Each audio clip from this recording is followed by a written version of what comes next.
세상의 유혹 시험이 내게 몰려올 때에 나의 힘으론 그것들 모두 이길 수 없네.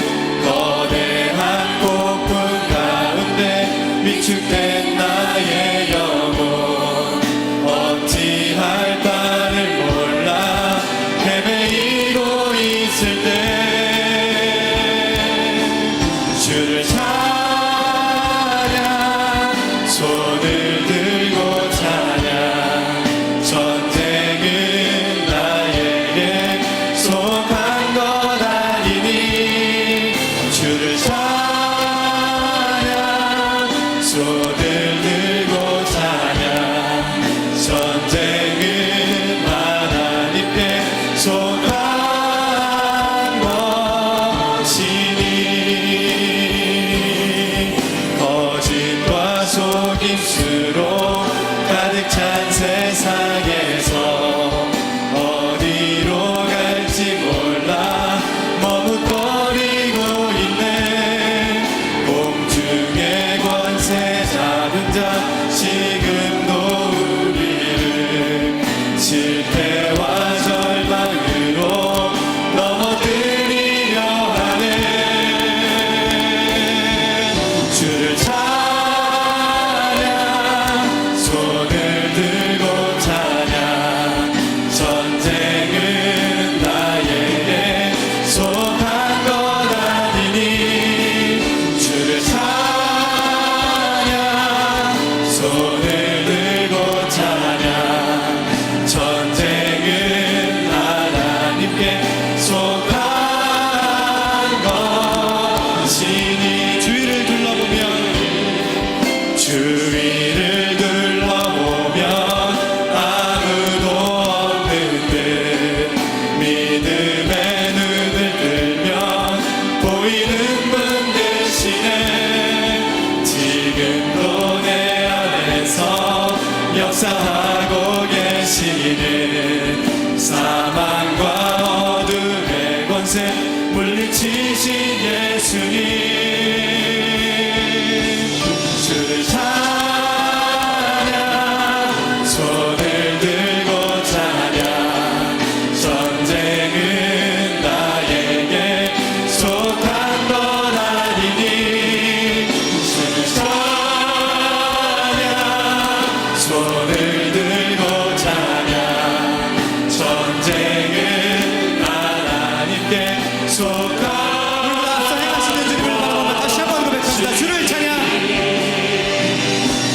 주를 찬양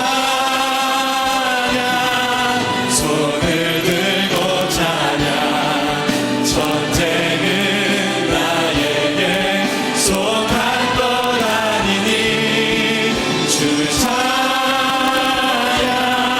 손을 들고 찬양 전쟁은 하나님께 속한 것이니 수많은 무리들 줄지어 그분을 보기 위해 나르네. 평범한 목수이신 그분 앞에 모든 무릎이 꿇어 경배하네. 모든 문제들 하나하나 죽음까지도 힘을 잃고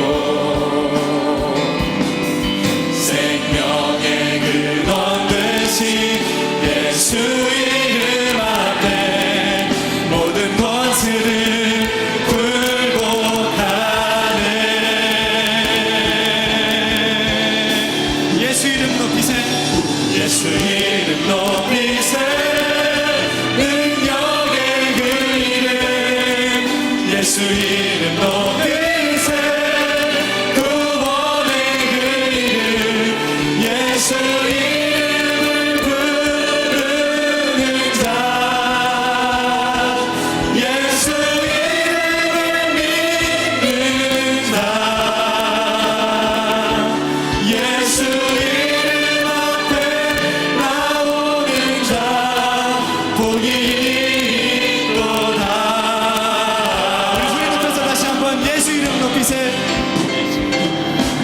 예수 이름 높이세 능력의 흘리는 예수 이름 높이세 구원의 흘리는 예수 이름을 부르는 자 예수 이름을 믿는 자 예수 이름 앞에 나오는 자 복이 있도다. 아멘. 우리 다 함께 일어나셔서 기도의 찬송 하나님께 올립니다.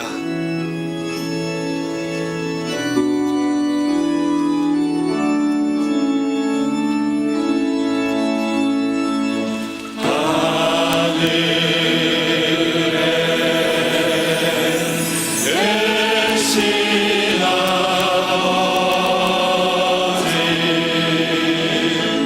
이름 거룩하사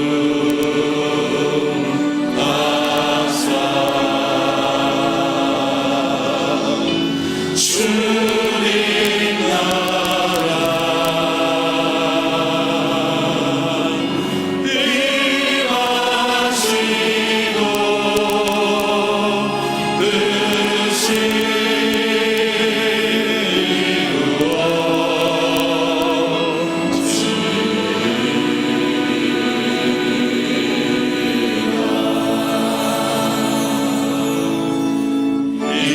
일용할 양식 주시고 우리들의 근죄 다 용서하시고 또 시험에 들게 하시고 악에서 구원하소서. 내게 주의 나라 주의 권세 주의 영광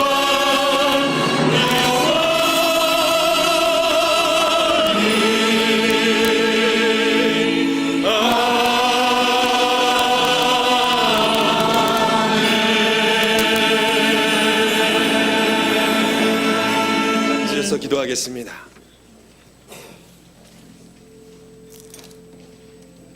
지금도 살아서 역사하시는 하나님 아버지 주님의 이름을 높이 찬양합니다. 우리의 연약함으로 말씀에 순종하지 못한 삶의 순간순간들을 고백하오니 주의 십자가 보혈의 능력으로 용서하여 주시옵소서. 자연 만물의 생명력이 넘치는 이 계절에 우리 영혼도 성령으로 충만하여 능력 넘치는 삶을 살게 하여 주시옵소서. 우리 중앙교회를 경기도 수원에 세우셔서 지역사회의 자랑, 한국교회의 긍지, 민족의 소망, 세계의 등불 되게 하신 주님, 이 비전을 향해 계속해서 사역을 확장해 갈 수 있도록 더욱 큰 부흥을 주시옵소서. 5월에 이어지는 교구 축제들을 통하여 온 교회가 하나 되게 하시고 모든 성도들이 힘을 모아 영혼을 구원하고 영적인 성숙을 이루어 주님 나라를 확장해 가도록 인도해 주시옵소서. 다음 세대를 살리기 위한 학교 비전 허락하시니 감사합니다. 오늘의 예배를 통해 우리의 오병이어를 드리오니 주님께서 축사하시어 주님의 사역에 부족함 없는 넉넉함이 있게 하여 주시옵소서. 구명진 담임 목사님에게 영적인 민감함과 탁월한 지도력을 주시어 주님의 비전을 향해 몸된 교회를 이끌어 가시기에 부족함이 없게 하시고 영육간의 강건함을 주시어 많은 사역들을 잘 감당하게 하여 주시옵소서. 김장한 원로 목사님의 사역과 함께 하셔서 영혼 구원과 영적 성숙이 풍성히 일어나게 하여 주시옵소서. 우리 조국 대한민국을 긍휼히 여기셔서 나라가 안정되게 하시고 국민들이 행복한 나라가 되게 하여 주시옵소서. 5월 9일에 있을 대통령 선거를 통해 주께서 쓰시기에 합당한 대통령을 세워 주시옵소서. 오늘 말씀을 전하시는 양혜규 목사님을 성령으로 충만하게 하셔서 하나님의 말씀을 능력으로 선포하게 하시고 듣는 우리에게는 아멘으로 화답하고 삶으로 순종할 수 있게 하여 주시옵소서. 예배의 시종을 주님께 의탁하오며 예수 그리스도의 이름으로 기도하옵나이다.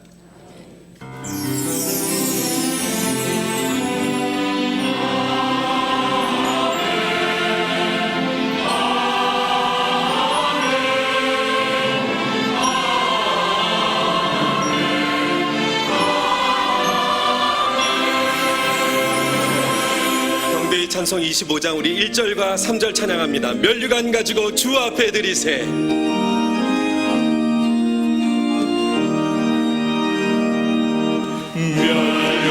가지고 주 앞에 드리세. 저 천사 기쁜 노래가 온 땅에 퍼지네.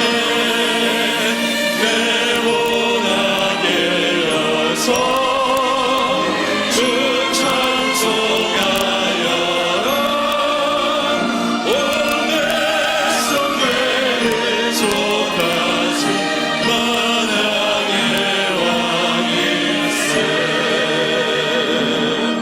면류관 가지고 주 앞에 드리세.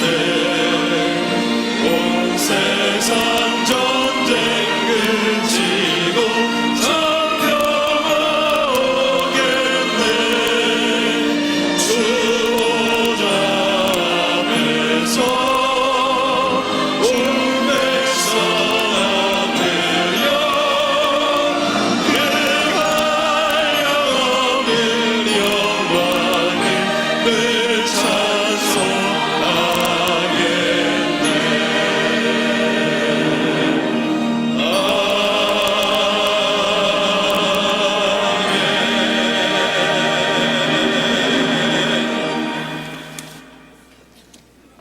우리에게 보내신 그 사랑은 당신을 축복합니다. 인간은 인간에게 영혼을 보호하는 학교, 이 아이들의 면별력을 길러주는 학교, 그 학교를 지금 우리 중학교에서 예단 학교가 짓고 있는 거예요. 예수님이 기도하는 게 정말 많아졌을까요? 맞아요. 친구들이 말한 것처럼 예수님이 하나님께 감사 기도를 드리고 났더니 남자만 몇 명? 5,000명. 한 아이가 꺼내놓은 것이 뭐냐면 오병이어를 꺼내놓은 거예요. 우리도 우리의 것을 드려서 어떻게 기적을 이루시는지 한번 경험해보는 시간이 되었으면 좋겠어요. 자신의 것을 드렸던 그 아이의 마음으로 드렸으면 좋겠어. 기적의 주인공이 돼서 최선으로 드렸으면 좋겠어. 선생님들, 교사님 우리 같이 한번 해봅시다. 적지만 우리가 드려봅시다. 그래서 제목을 여러분들 봉투에 적어드립니다. 내가 가지고 있는 오병이어 드렸을 때 하나님께서 오병이어를 통해 어떤 일을 하실지 이 아이는 몰랐어요. 근데 하나님께서 그 작은 걸로 기적을 해주셨어요. 그 드림으로 인해 하나님께서 5,000명을 먹이시는 기적 가운데 내가 있었다니까? 그 현장 가운데 주님, 제가 서 있게 하여 주시옵소서. 저도드립니다.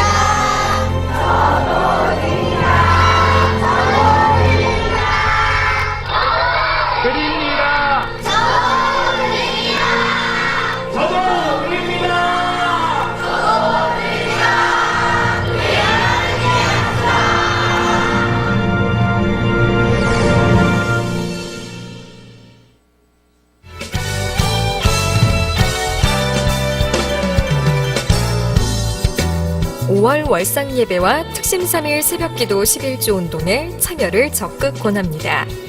가정의 달, 중앙의 모든 성도들이 성숙한 믿음과 축복의 가정이 되기 위해 자녀들과 함께 참여하는 행복한 5월이 되기를 바랍니다. 특별히 월요일 월상 예배는 성찬식이 진행됩니다. 여러분의 인생 이야기 어떻게 쓰고 계십니까? 하나님과 내가 함께 써내려가는 열방을 향한 미션 스토리. 제11기 중앙선교훈련학교가 5월 20일부터 7월 15일까지 8주 과정으로 진행됩니다.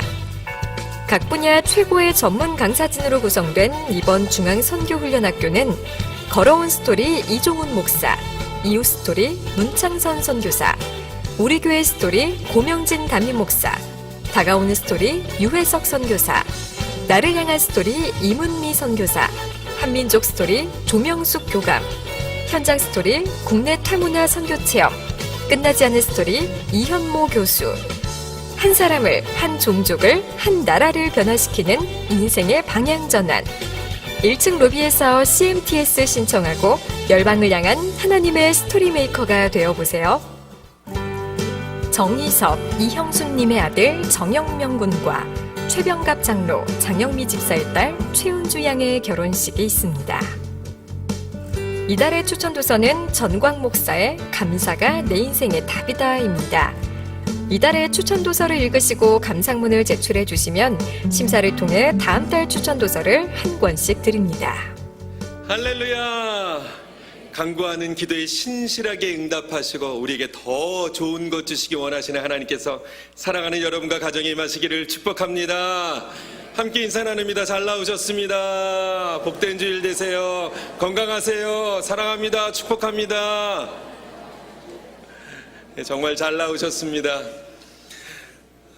여러분 담임 목사님 위해서 기도해 주셔서 정말 감사드립니다. 담임 목사님께서 여러분께 문안 인사와 감사한 마음 그리고 더불어 속히 뵙기를 바란다고 말씀하셨는데요. 여러분께서 정말 간절히 기도해 주시면 담임 목사님 속히 강건함을 얻으실 줄 믿습니다. 아멘. 그리고 담임 목사님께서 여러분께 기도 부탁을 한 가지 하셨어요. 우리 중앙가족 모두가 그리스도의 몸된 우리 중앙교회와 또 나라와 국민들을 위해 꼭 기도를 부탁한다고 하셨는데요. 여러분 제19대 대통령 선거를 눈앞에 두고 있잖아요. 하나님 마음에 합한 사람이 당선되도록 또 기도와 더불어 투표를 꼭 하시기를 바란다고 그렇게 말씀하셨습니다. 제가 그대로 적었는데요. 여러분 담임 목사님 말씀대로 투표 그냥 하는 것이 아니라 꼭 하시면 좋겠습니다. 그래서 오늘 주일 2부 예배는 우리 양혜교 목사님께서 말씀 전해 주시겠습니다. 제2차 재직 세미나를 마쳤는데요. 혹시 미처 참석하지 못하신 분들은 오늘 오후 5시에 본당에서 영상으로 보여드리겠습니다. 영상 보시고 강의 요약서 작성하셔서 우리 목양국에 제출해 주시면 되겠습니다. 내일이 5월의 첫날인데요.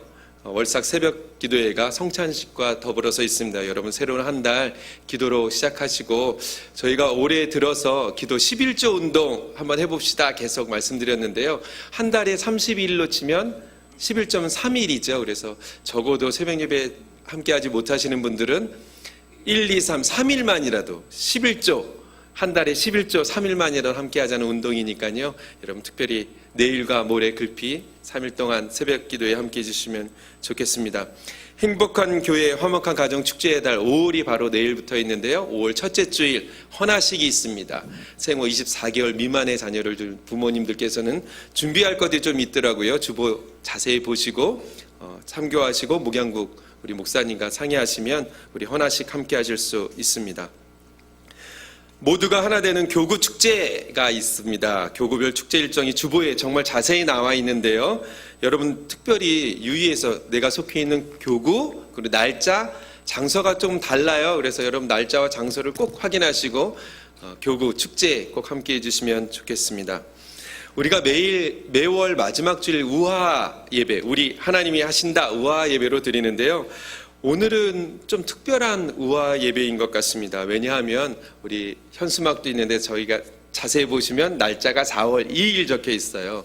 저희가 4월 2일 날 4월 첫째 주일 날 감사와 기대를 이어가는 오병이어 예배로 드렸잖아요. 기억나시죠? 우리 최일도 목사님 모시고 예배 드렸는데 그때 우리 약정하고 4월 마지막 주일 첫 예물을 드립시다 했는데 오늘이 바로 그날이어서 그러합니다. 여러분 물질의 크고 작음보다 마음의 중심을 보시는 하나님, 많은 헌금보다 과부의 두렙돈이 정말 귀하고 크다고 보신 그 하나님께 우리도 우리의 마음과 정성을 모았으면 좋겠습니다. 혹시 약정하지 못하신 분들 오늘 주보 안에 약정서가 있거든요.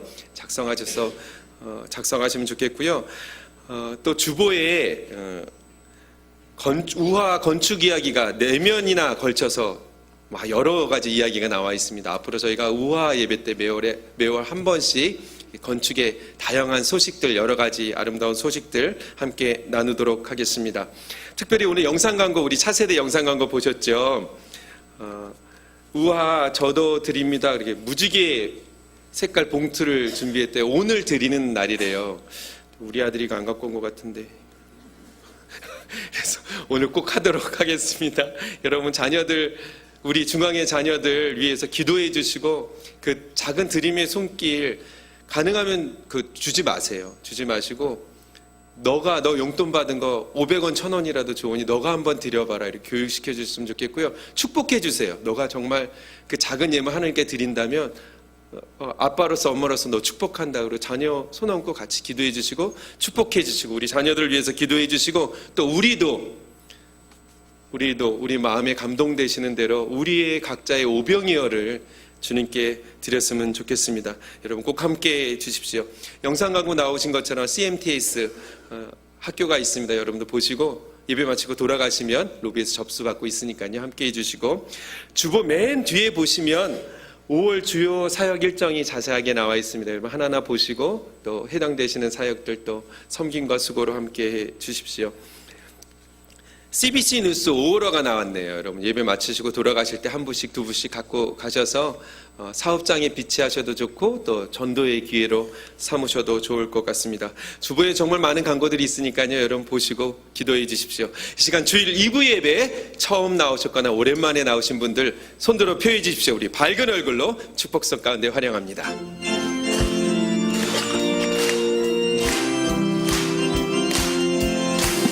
축복합니다. 주님의 이름으로 축복합니다. 주님의 사랑으로 이곳에 모인 주의 거룩한 자녀에게 주님의 기쁨과 주님의 사랑이 충만하게 넘치기를 축복합니다.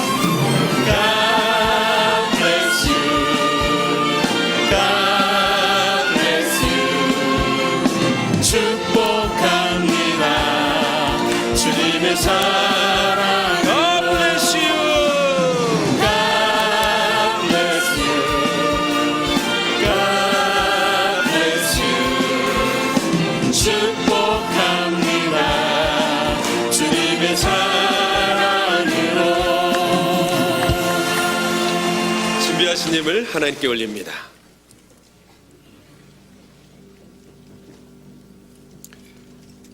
날마다 마음을 같이하여 모이기를 힘쓰라 하신 주님, 오늘도 주의 은혜를 사모하여 예배의 자리로 인도하심을 감사드립니다. 지금은 예물을 드리는 시간입니다. 믿음으로 드리는 손길들을 축복하시고 각 가정의 직장, 사업장을 축복하셔서 들어가도 복을 받고 나가도 복을 받게 하셔서 더 넘치게 드릴 수 있는 믿음의 손길들 되게 하옵소서. 또한 마음은 원이로되 드리지 못하는 손길들도 있습니다. 그 마음을 위로하시고 말씀으로 은혜받아 어려운 모든 문제들이 해결되고 치유되는 귀한 시간 되게 하옵소서. 이 물질이 쓰이는 곳마다 오병이어의 기적이 나타나게 하시고 하늘나라의 지경이 더욱 넓혀지게 인도하여 주시기를 간절히 원하옵나이다. 이 시간 곳곳에서 예배를 위해 섬기는 모든 지체들도 축복하여 주시고 살아계셔서 늘 우리와 함께 동행하시는 예수님 이름으로 기도드립니다. 아멘.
3장 1절에서 5절까지의 말씀을 함께 봉독하겠습니다.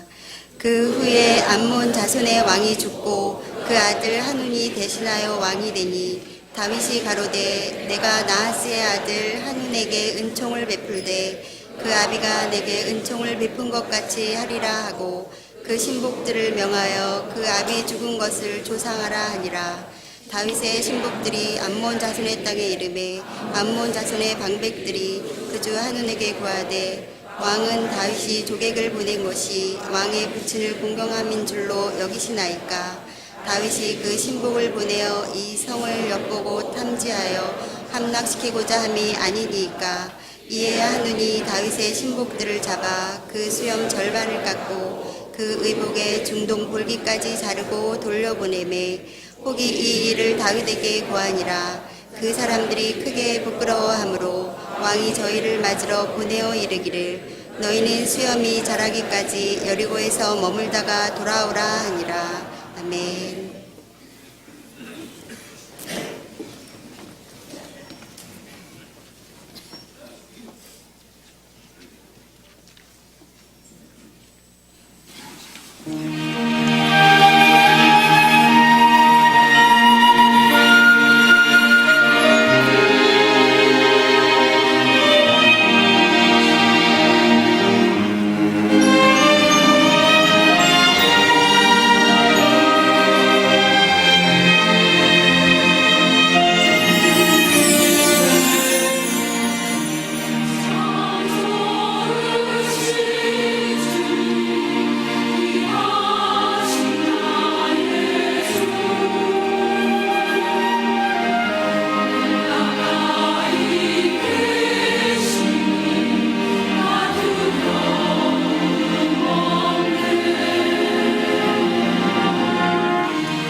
할렐루야.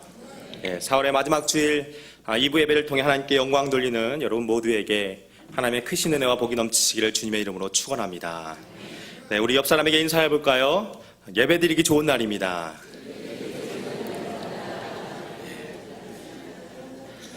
어떤 분들은 놀러 가기 좋은 날입니다 이렇게 생각하시는 분들도 있는데, 놀러 가기 좋은 날이 실제로 예배드리기에도 좋은 날입니다. 1993년도에 나온 TV 광고 중에 지금까지도 많은 사람들이 기억하는 유명한 카피 문구가 하나가 있습니다. 잘못된 지식 전달로 인해서 수많은 어린이들에게 혼란을 일으켰던 광고였죠. 침대는 가구가 아닙니다. 과학입니다. 다들 들어보셨을 것입니다. 이 말이 유행이 되면서 나타난 해프닝 중에서 대표적인 것이 초등학교의 저학년 시험 문제였죠. 지금은 초등학교라고 부르지만 그 당시에는 국민학교라고 부르지 않았습니까? 시험에 이런 문제가 나왔습니다. 다음 중 가구가 아닌 것은? 예시 중에 세탁기가 있었는데도 불구하고 대부분의 아이들이 침대라고 답을 하여서 급기야 학부모님들과 또 교육부가 나서서 TV 광고 문구를 두고 항의를 하는 일까지 벌어졌다는 그런 일화를 신문 기사에서 보게 되었습니다. 인터넷에서 어떤 사람이 침대가 왜 과학인지를 물어보면서 과학적인 근거를 가지고 이유를 말해보라고 했더니 많은 사람들이 댓글을 달았습니다. 그런데 그중에서 가장 많은 추천을 받은 댓글이 무엇이었는가 하면 새 생명이 침대에서 탄생하기 때문에 과학이다, 이런 답변이 있었습니다. 다른 이야기를 하나 더 하겠습니다. 어떤 남자가 모터사이클을 타고서 전국을 여행하는데 겨울이라 그런지 바람이 세차게 불어서 앞가슴으로 바람이 솔솔 들어와서 매우 추웠습니다. 그래서 그는 코트를 벗어서 옷을 이제 돌려 입고 단추를 잠그게 되고 오토바이를 타고 이제 가게 되는데 그만 달리다가 마주오는 차와 부딪히게 되었습니다. 사람들이 달려와서 보니까 아직 목숨은 붙어 있었는데 사람들이 그를 병원에 데려가기 위해서 차에 싣고자 번쩍 들어보니까 웬걸 머리가 뒤로 돌아가 있는 것입니다. 사람들은 우선 이 사람 머리부터 좀 제대로 맞춰주어야겠다 생각하고서 목을 이렇게 조금씩 비트는 것입니다. 그런데 아무리 해도 잘 안 되니까 그 중에서 가장 힘센 청년이 억지로 비틀어서 목을 맞추고 나니까 어떻게 되었을까요? 청년이 죽고 말았습니다. 물론 말도 안 되는 이야기라고 생각할 수 있지만 두 가지 예와는 작은 오해는 시험 한 문제 틀리는 것처럼 가볍게 끝나기도 하지만 큰 오해는 오해로 인해서 사람도 잡을 수 있다라는 교훈을 우리에게 전해주고 있죠. 여러분은 어떻습니까? 오해를 받아서 어려움을 경험하거나 반대로 오해를 하여서 생사람 잡아본 경험은 없습니까? 이 자리에 앉아있는 분 중에서 크고 작은 오해로부터 자유로운 분은 아마 한 분도 안 계실 것이라고 생각됩니다. 오해가 무엇입니까? 오해의 사전적 정의를 보면은 그릇되게 해석하거나 뜻을 잘못 아는 것입니다. 사실과 다르게 생각하거나 전체가 아닌 부분적으로 알고 판단하는 경우에 오해가 생길 수 있다는 것이죠.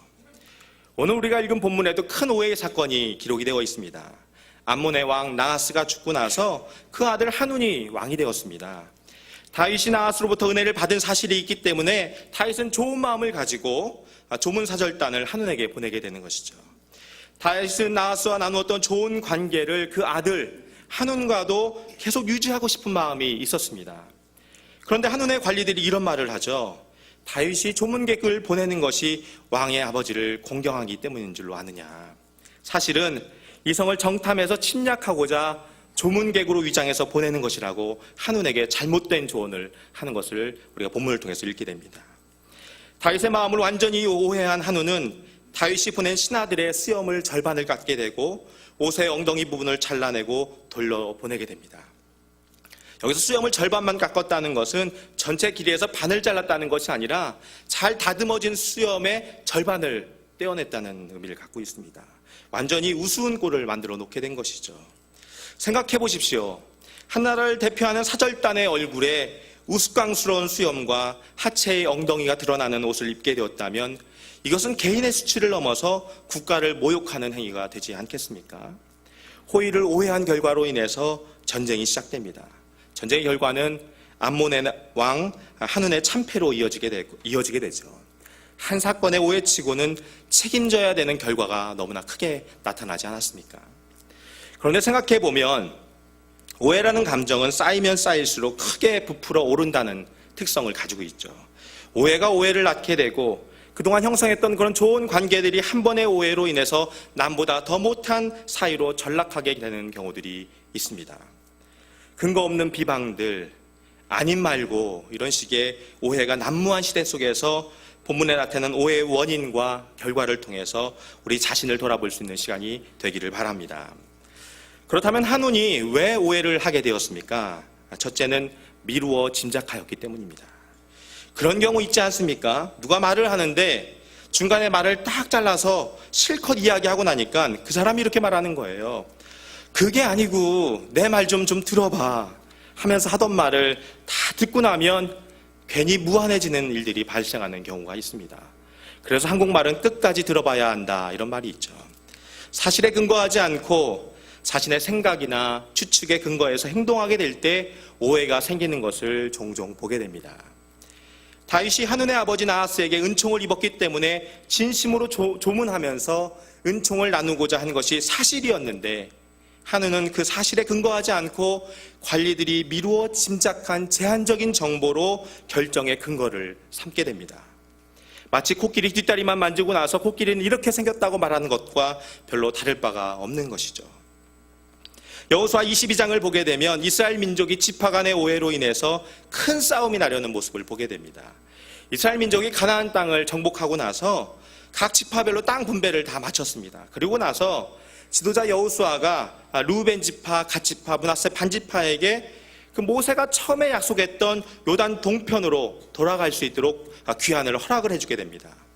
이스라엘 민족은 떠나가는 그들을 축복할 뿐만 아니라 많은 재산까지 가지고 갈 수 있도록 배려를 해주게 됩니다. 서로에 대한 감사와 사랑이 절정에 다다랐습니다. 그렇게 좋았던 그들이 요단 동편으로 간 그 세 지파와 싸움을 하려고 합니다. 얼마 전까지만 해도 운명 공동체이고 서로를 축복하던 그들이 한순간에 싸움의 대상으로 바뀌는 것을 보게 됩니다. 무엇 때문에 이들이 싸우려고 했을까요? 여호수아 22장 10절을 보게 되면 요단 동편으로 간 세 지파가 요단 경계에 큰 단을 쌓았다는 것을 요단 서편에 있는 이스라엘 사람들이 들었기 때문입니다. 그 이야기를 듣자 이스라엘 백성들이 싸우러 가자고 말을 합니다. 왜 그 단이 그렇게 큰 문제가 되었을까요? 그들은 요단 동편의 세 지파가 여호와를 섬기지 않고 자기들을 위하여 단을 만들어서 이방신을 섬긴다고 오해하였기 때문에 싸우러 가려고 했던 것입니다. 요단 동편의 세 지파가 여호와 앞에 범죄를 하게 되면 그들만 문제가 되는 것이 아니라 온 이스라엘 가운데 하나님의 진노가 임하기 때문에 싸움을 해서라도 말리고 싶었던 것이죠. 우리가 살아가는 동안에 많은 오해들이 생기는 이유가 무엇입니까? 사람들이 단지 듣는 것에 의해서만 행동하기 때문입니다. 내가 들은 것이 사실인지 사실이 아닌지도 모르고 왜 그렇게 하였는지 속사정도 모르면서 단지 듣는 것에 의해서만 자기 행동의 기준을 삼는 사람들이 있다는 것입니다. 이스라엘 사람들도 그랬습니다. 단지 들은 것을 단을 쌓았다는 것을 들은 것 외에는 다른 것이 없습니다. 참으로 다행스러운 것은 이스라엘 각 지파의 두령들을 모아서 요단 동편 세 지파가 살고 있는 길르앗 땅에 진상 조사팀을 보내는 것을 성경을 통해서 보게 됩니다. 조사를 해보니까 우상을 섬기기 위해서 단을 세운 것이 아니라 후일에 요단 동편에 있는 그 지파의 자녀들하고 요단 서편에 있는 그 지파의 자녀들이 한민족이라는 그 단일성을 유지하기 위한 증거물로 단을 세웠다는 그런 속마음, 속사정을 알게 되었습니다. 모든 조사를 마치고 돌아와서 이스라엘 자손들에게 조사팀이 결과를 알려주게 되죠. 그리고 나서 싸우러 가자는 소리가 싹 들어가게 됩니다. 아니, 싸울 일이 전혀 아니라는 것을 알게 되었던 것입니다. 자칫하면 오해로 인해서 동족상잔의 비극을 맛보게 될 수도 있는 사건이었습니다. 우리 한번 따라해 볼까요? 내가 아는 것이 다가 아니다. 내가 듣는 것이 다가 아니다. 그렇습니다. 오늘 본문의 한우는 다윗의 선의를 악의로 미루어서 짐작한 결과 전쟁을 통해 참패의 비극을 맛보게 되었습니다. 그러나 이스라엘 민족은 요단 경계에 세운 단 사건으로 인해서 민족 간의 싸움이 벌어질 뻔했지만 조사팀을 통해서 미루어 짐작하지 않고 왜 그랬는지 정보를 정확히 확인한 결과 오해로부터 벗어나게 되었습니다. 여러분, 오해하지 않으려면 어떻게 해야 합니까? 서로를 향해서 나쁜 마음으로 미루어 짐작하고 판단하는 것을 멈추시기를 바랍니다. 내가 모르는 뭐가 있겠지. 그도 그럴 만한 사정이 있을 거야 하고 생각하면 우리가 오해로부터 한 발짝 멀어질 수가 있는 것입니다. 그러나 안 들어봐도 뻔해. 그럼 그렇지. 라고 결론을 내리면 우리는 오해의 늪으로 깊이 빠질 수밖에 없는 것이죠. 요한복음 7장 24절 말씀을 제가 쉬운 성경 버전으로 읽어드리겠습니다. 너희는 겉모양만 보고 판단하지 말고 올바른 평가에 따라 판단하여라. 겉모양은 외모의 의미도 있지만 겉으로 드러나고 눈으로 보이는 그런 피상적인 부분만 가지고 판단하지 말라는 것입니다. 7장 51절은 우리의 율법에 따르면 먼저 그 사람의 말을 들어보지 않거나 그가 행한 것을 알아보지 않고는 그 사람에게 죄가 있다고 판단하지 않습니다. 이렇게 기록되어 있습니다. 제3자가 아니라 당사자의 말을 직접 들어보고 알아본 후에 판단하라는 것입니다. 판단을 조속히 하면 우리가 오해할 가능성이 많지만 판단을 신중하게 하게 되면 오해할 가능성은 적어지고 이해할 가능성이 훨씬 더 많아지게 됩니다. 빌립보서 3장 15절은 영적으로 성숙한 사람으로서 우리 모두 좀 더 신중히 생각하고 판단합시다. 혹시 서로 생각이 다르더라도 하나님께서는 그 부분을 분명하게 바로 가르쳐 주실 것이라고 말씀합니다. 생각이 달라지고 오해가 생기는 부분에 대해서 좀 더 신중하게 생각하고 판단하는 사람, 그 사람이 바로 영적으로 성숙한 사람입니다. 그리고 하나님께서 서로 다른 부분을 분명하게 가르쳐 주실 것이라고 믿는 것입니다. 바라기는 중앙교회 공동체가 오해보다는 이해의 공동체로 한 걸음 더 나아갈 수 있게 되기를 바랍니다.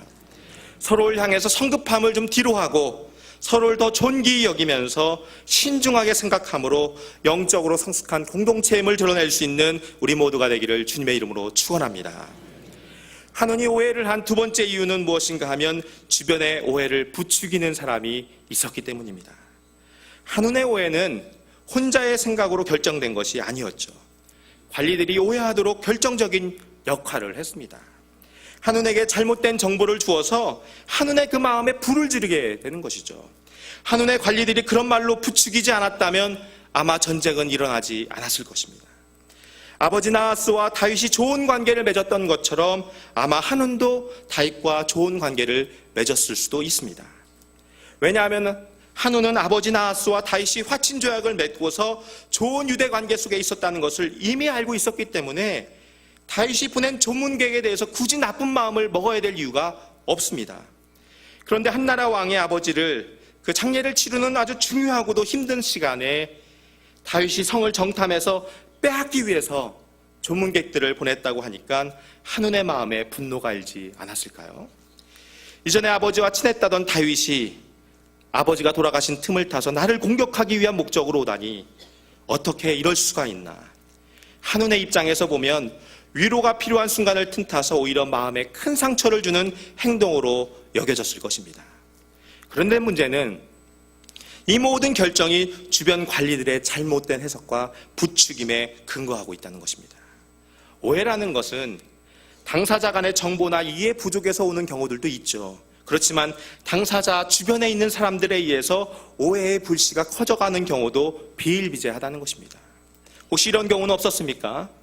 누군가에게 무엇인가를 내가 말하면서 남들에게 공개하지 않도록 부탁을 했는데 나중에 그 이야기가 돌고 돌아서 나에게 다시 들려오는 것입니다. 말이 돈 것도 문제인데 더 큰 문제는 무엇인가 하면 내가 했던 이야기가 와전이 되어가지고 나에게 비난이 쏟아지는 경우들도 있지 않습니까? 한 마을에서 함께 아침 운동을 하는 4사람이 있었는데 이들은 모두 사회적으로 인정받는 지위에 있는 사람들이었다고 합니다. 아침 운동을 하던 중에 하루는 지방판사로 있던 사람이 이런 말을 하였습니다. 나는 요즘에 술을 너무 많이 마시게 되었어. 며칠 후 이 마을에는 아무개 판사는 알코올 중독자다. 이런 소문이 퍼졌습니다. 어느 날은 고등학교 교장으로 있는 사람이 말했습니다. 나는 요즘 자주 도박을 하고 있어. 며칠 후 마을에는 아무개 교장이 학교 돈으로 도박을 한다는 소문이 퍼졌습니다.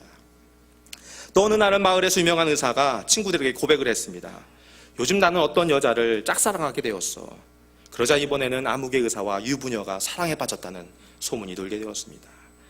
마지막 친구는 마을 최고의 그 부자인 실업가였는데 그도 어느 날 친구들 앞에 자기의 약점을 고백하였습니다. 나는 남의 뒷말을 자주 하는 습관이 있어. 말이 돌고 돌면서 살이 붙어서 친구의 명예를 크게 손상시켰다는 이야기죠. 아마 여러분 중에도 잘못된 소문이나 그런 과장된 이야기 때문에 어려움을 당해보신 분이 있을 것입니다. 무엇을 의미합니까? 말이 돌고 돌면서 자신의 주관적인 생각이나 감정이 더해지거나 또는 생략되면서 오해를 가져오는 일들이 있다는 것이죠. 오해를 받은 것도 속상한데 주변에 이런 사람들이 있지 않습니까? 편들어준답시고 그걸 그냥 두냐고, 나 같으면 그냥 안 뒀다고 말하면서 불난 집에 부채질을 하는 사람들이 있습니다. 여러분, 실제로는 누가 필요할까요? 오해받은 자의 마음을 위로하고 오해로 인한 그런 갈등을 중재할 수 있는 사람이 필요하지 않을까요? 앞에서 살펴본 여호수아 22장에서 요단 서편 지파들이 요단 동편으로 싸우러 가고자 할 때에 싸우지 않게 된 이유가 무엇이었습니까? 중재자가 있었기 때문입니다. 제사장 엘르아살의 아들 비느하스와 그 족속의 두령들이 진상조사를 통해서 오해와 갈등을 풀어내었기 때문입니다. 공동체에 필요한 사람이 누구인가? 싸움을 선동하는 자가 아니라 오해를 풀어내고 공동체를 연합으로 이끌어가는 사람이 필요하다는 것이죠. 인류 역사상 가장 큰 오해를 받은 분을 뽑으라면 우리는 당연히 예수님을 말할 수밖에 없습니다. 이 땅에 인류를 구원할 메시아로 오셨는데 유대인들은 예수님을 메시아로 인정하지도 않았고 십자가에 못 박아 죽였죠. 그들은 예수님이 메시아인 줄 몰랐기 때문에 예수님을 어떻게 죽일까 늘 모의하였습니다.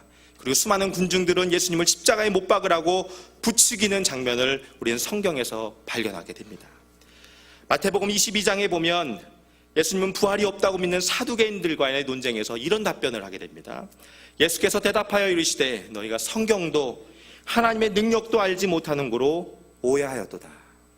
유대인만 그런가요? 세상의 수많은 사람들이 예수님을 오해하기 때문에 메시아로 받아들이지도 않고 예수님을 부인하며 살아가는 것 아닐까요? 이 일의 대표적인 사람이 바로 사울이었습니다. 사울은 사도행전 22장 3절에서 자신을 하나님께 대하여 열심히 있는 자라고 소개하고 있습니다. 그 열심으로 예수님 믿는 사람을 박해하고 죽이기도 하고 옥에도 넘기면서 사람을 선동하는데 앞장섰던 사람이 바로 사울이었죠. 사울은 하나님께 대한 열심은 있었지만 그 열심은 무엇이었습니까? 하나님을 오해한 열심이었습니다. 하나님을 오해한 열심의 대표적인 사례를 우리는 지금도 수많은 이단들을 통해서 발견하게 되지 않습니까? 그런 그가 언제 변화되었습니까? 다메섹 도상에서 예수님을 만났을 때 복음의 빛을 발견하게 됩니다. 그리고 나 사울은 빌립보서 3장 8절에 보게 되면 내 주 그리스도 예수를 아는 지식이 가장 고상하기 때문에 그리스도를 얻는 것에 비하면 다른 모든 것은 배설물과 같다, 이렇게 고백합니다. 오해의 비닐이 벗겨지게 되자 예수님을 믿는 사람을 박해하던 사울은 하나님의 은혜의 복음을 전하는데 자기의 생명을 조금도 귀하게 여기지 않는 삶을 살아가게 되었습니다. 에베소서 2장 14절은 그는 우리의 화평이신지라 둘로 하나를 만드사 중간에 막힌 담을 허시고, 이렇게 말씀하고 있습니다. 예수님은 우리 안에 막힌 담을 허물어 주셨습니다. 오해로 인해서 각자가 가지고 있는 문화와 생각의 차이로 인해서 도저히 하나가 될 수 없는 우리를 위해서 화평을 이루어 주셨습니다. 그래서 전혀 다른 개인들이 모여서 우리가 그리스도의 몸을 이루고 우리가 그리스도 안에서 하나 되는 경험을 하게 되는 것입니다. 우리에게 필요한 사람이 어떤 사람입니까?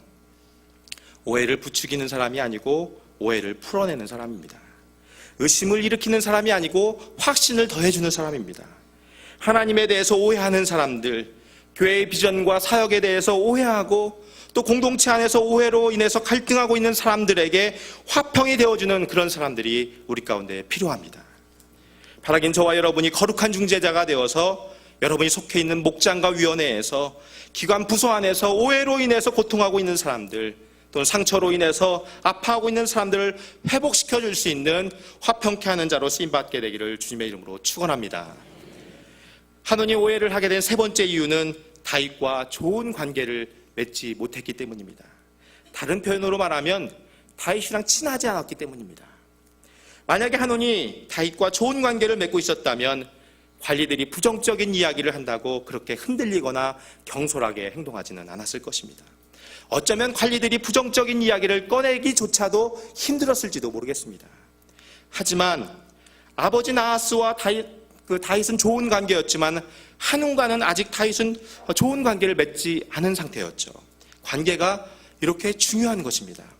관계가 좋으면 오해할 만한 것도 오해가 안 되는 경우가 있고, 관계가 좋지 않으면 아무 일도 아닌 것에 대해서 오해를 하는 경우들이 있죠. 관계가 좋으면 오해할 만한 상황에서도 그 사람이 나에게 그럴 리가 없다 이렇게 이야기를 하지 않습니까? 그러나 관계가 좋지 않으면 그 사람은 나에게 그러고도 남지 이렇게 이야기를 합니다. 그럴 리가 없다와 그러고도 남지라는 말은 관계의 정도에 따라서 달라질 수 있는 말이 되죠.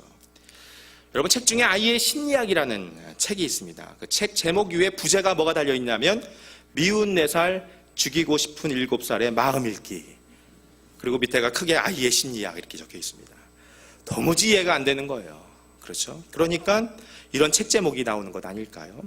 어린이만 그런 게 아니죠. 사춘기가 되면 2차 성징이 나타나게 되면서 중2병, 질풍노도의 시기 등 다양한 수식어가 따라붙으면서 여러 면에서 예측하기 힘든 시기를 보내게 되지 않습니까?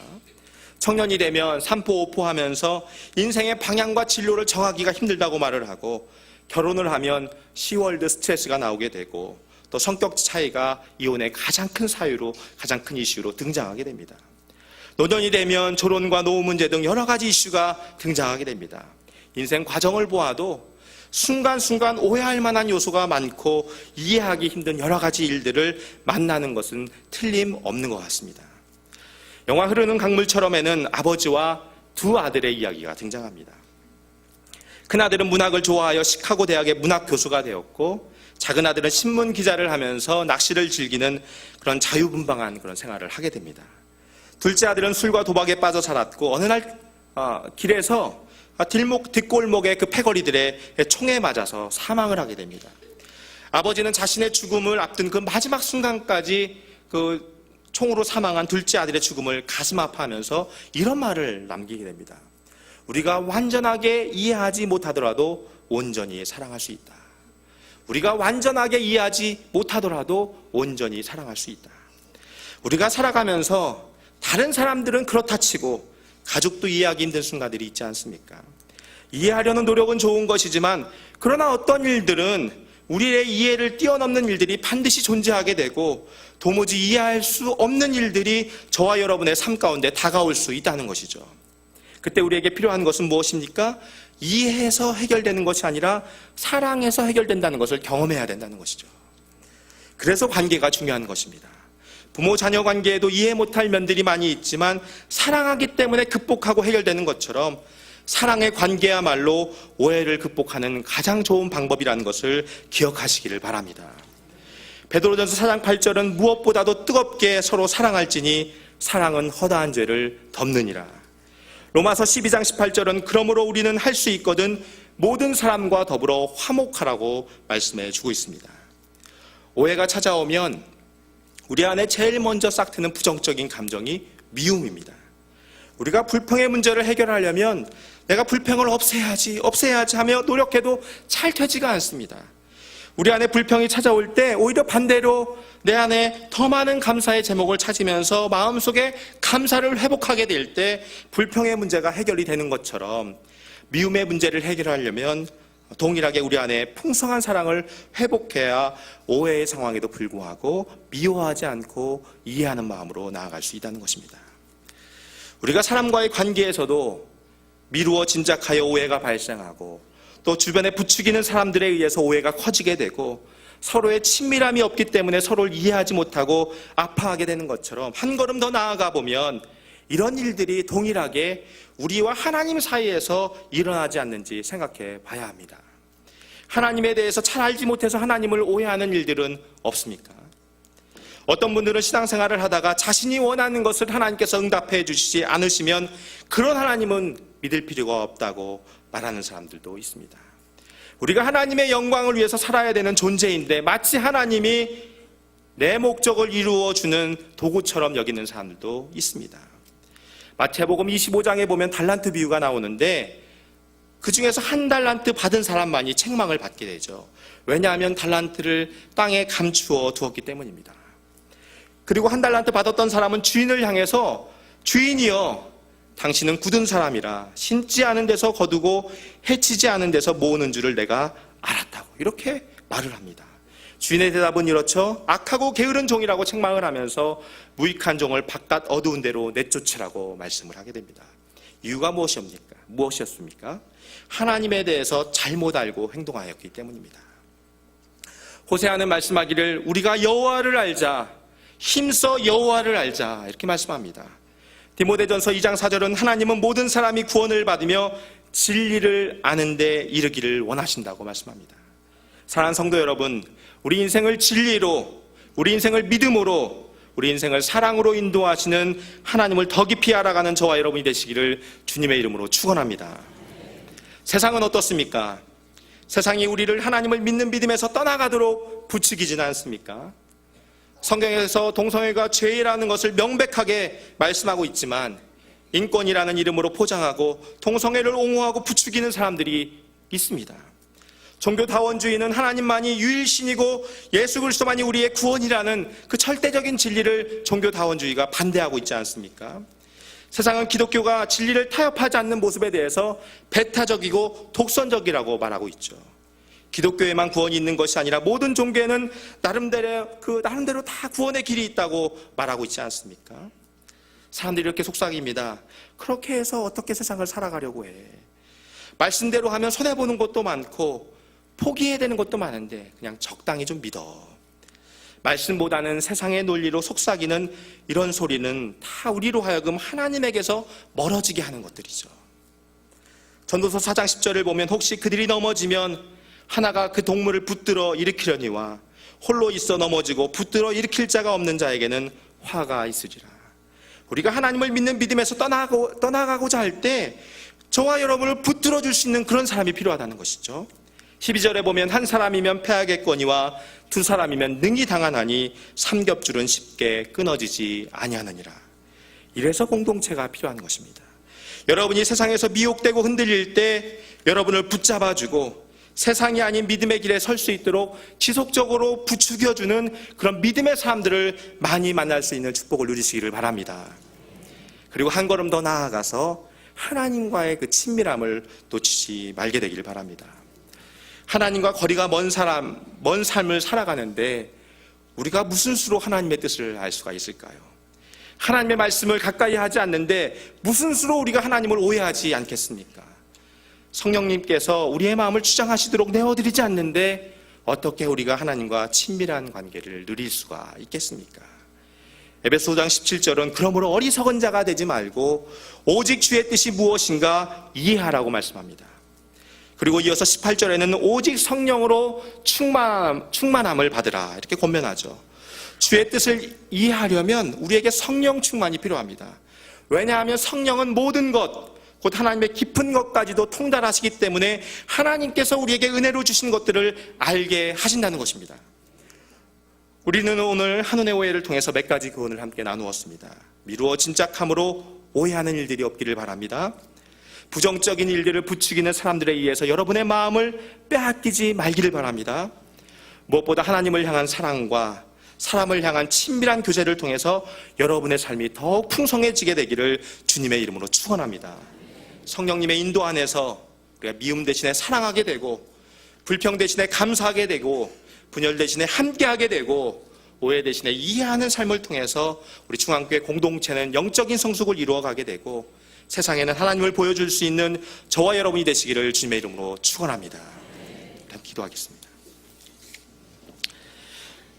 이 시간 기도할 때 이런 고백을 하나님께 드리면 어떨까요?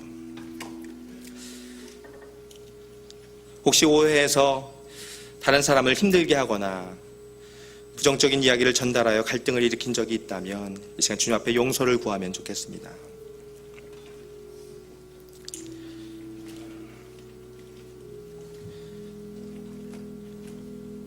오해보다는 이해하고 미움보다는 사랑하고 불평보다는 감사할 수 있는 사람이 되게 해달라고 기도하시기 바랍니다.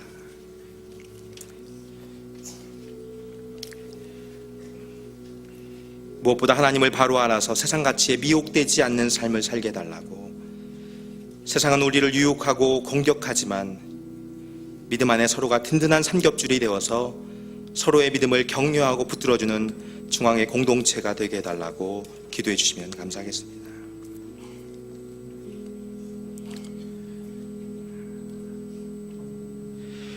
우리의 부족함에도 불구하고 변함없이 우리를 사랑해 주시는 하나님 아버지 감사합니다. 인간관계 속에서 오해받아 상처받은 심령들을 위로하여 주시고 공동체 안에서 더 이해하고 사랑하는 자로 살게 하여 주시옵소서. 하나님을 아는 것과 믿는 것에 하나가 되어서 하나님과는 친밀함을 누리고 세상에서 승리하는 중앙의 모든 성도가 다 되게 하여 주시옵소서. 예수님의 이름으로 기도합니다. 아멘.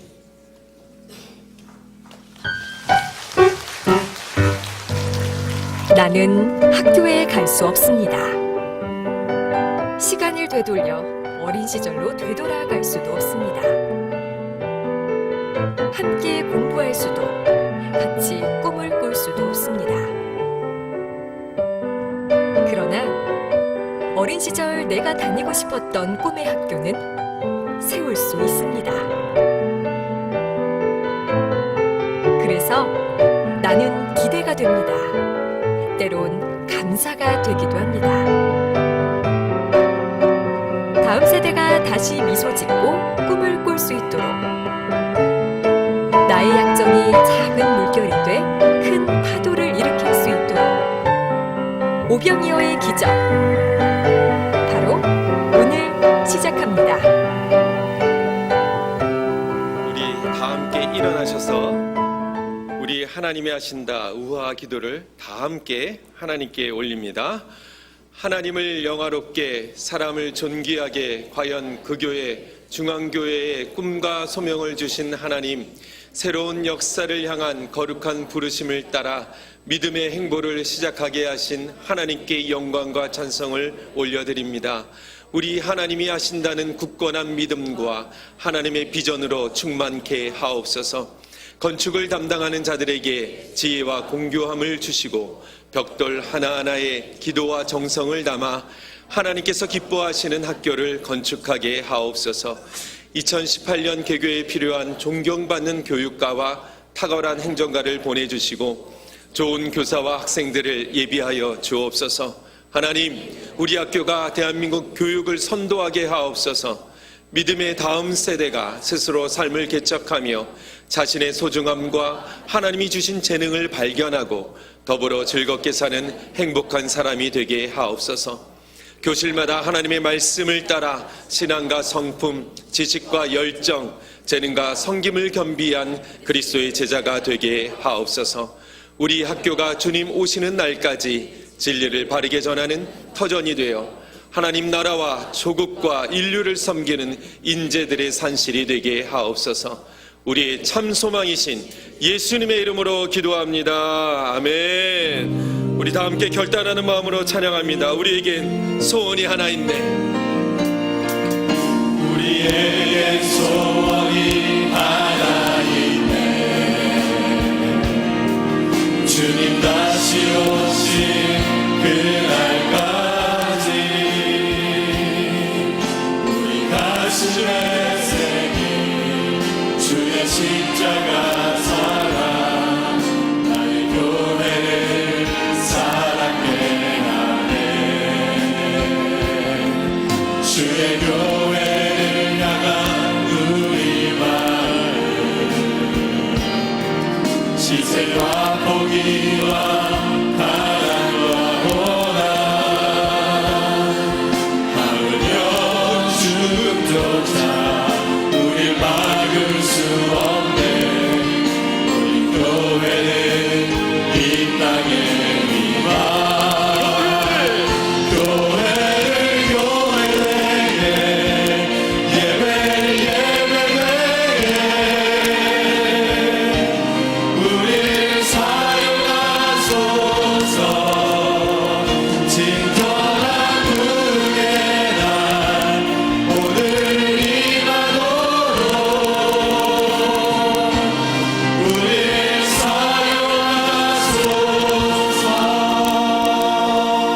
사용하소서. 이제는 우리 주 예수 그리스도의 은혜와 하나님 아버지의 크신 사랑과 성령님의 감동 감화하심의 역사가 오해로부터 돌이켜서 이해하는 삶을 또 사랑하는 삶을 살기로 다짐하는 중앙의 온 성도들 위해 또 중앙교회 공동체 위에 우리나라 민족 가운데 영원토록 함께 하시기를 간절히 축원하옵나이다.